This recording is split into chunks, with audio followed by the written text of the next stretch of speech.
This is a GCSE revision video for The Farmer's Bride by Charlotte Mee. 3 summers since I chose a maid, too young maybe, but more's to do at harvest time than bide and woo. When us was wed, she turned afraid of love and me and all things human.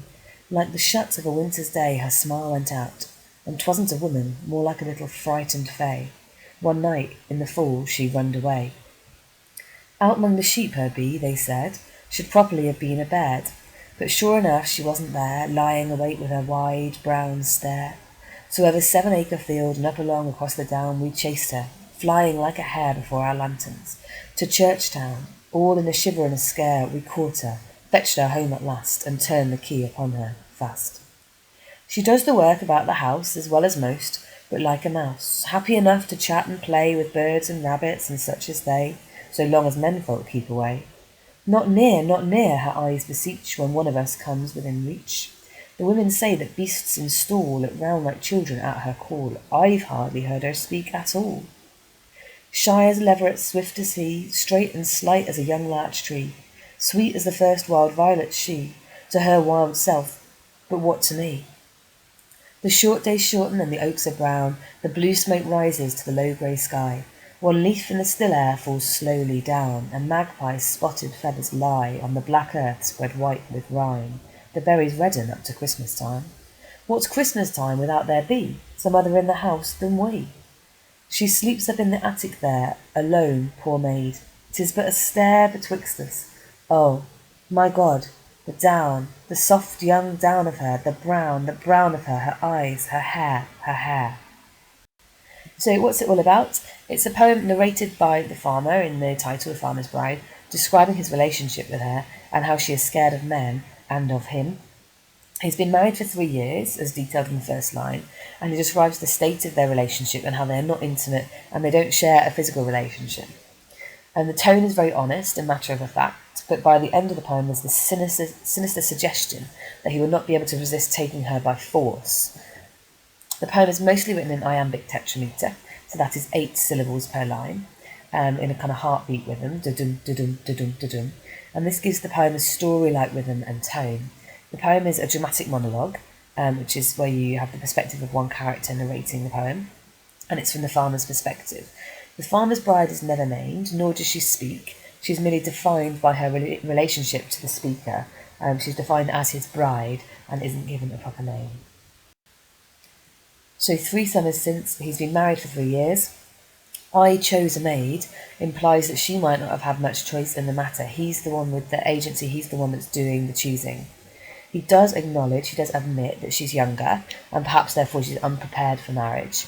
But he says, he's a farmer, he's too busy at harvest time, he doesn't have time to flirt with her, to court her, to have a relationship. Their marriage is not really based on romance, but it seems more businesslike.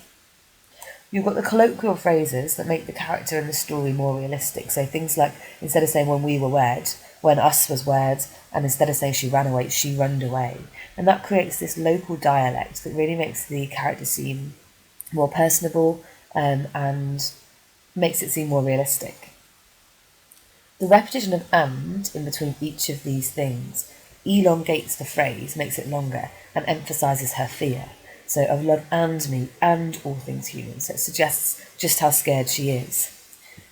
When he's describing her, he uses natural similes and natural metaphors. He works outside as a farmer and he compares her to natural things because that's what he understands the most and that's where his knowledge is. And a fae is like a fairy, so he's describing her as if she's really small, really delicate and very fragile. Out among the sheep her be suggests that it's a dialect shared by everybody else as well. So not only does it make the character stronger, but it makes the story stronger.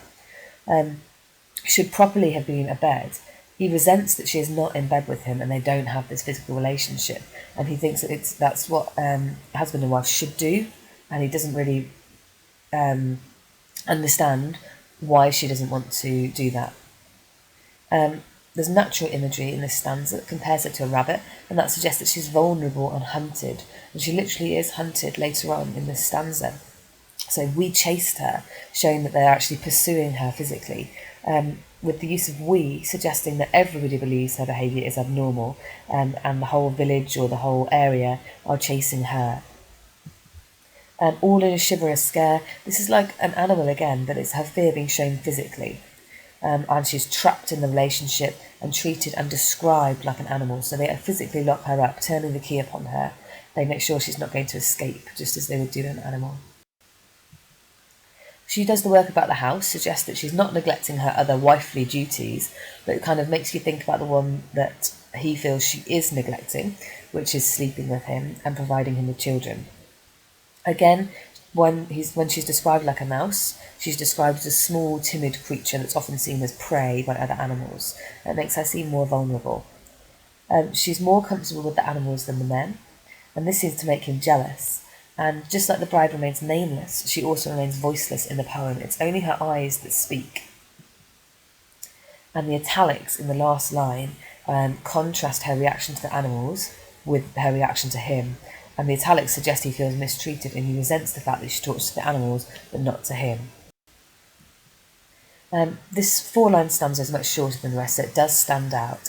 And it's got a very soothing alliteration of S, so it's got a sibilance. And this suggests that her link with nature and she feels comfortable with nature. He compares her to natural images of beauty, showing he desires her and he is attracted to her.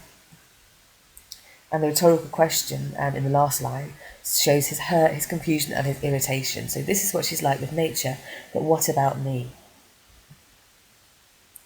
The following stanza describes how winter and the seasons are coming and going and changing. Winter suggesting decay and coldness and death. And the description of the seasonal change suggests that although the seasons are changing, their relationship is not, and it suggests a long passing of time.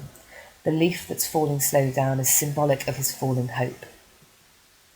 And the exclamation mark to end the stanza emphasises his strength of feeling. He feels that the house should be full of children and happiness, and he's really distressed that it isn't. And the final stanza is where the tone starts to change a bit and it feels as if he's losing his control.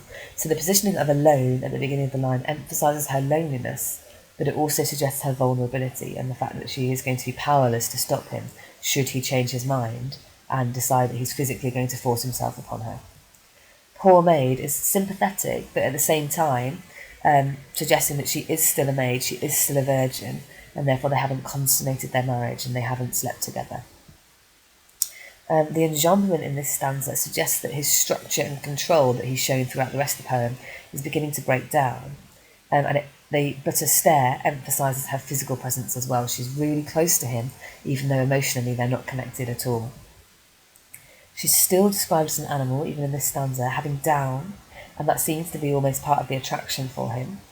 And the short phrases, so things like my God, the down, the brown, her hair, and the exclamation marks, and the repetition all indicate a lack of control, and therefore the poem ends on a sinister note, because we don't know what happens after the poem and whether he's still able to control himself to avoid himself raping her.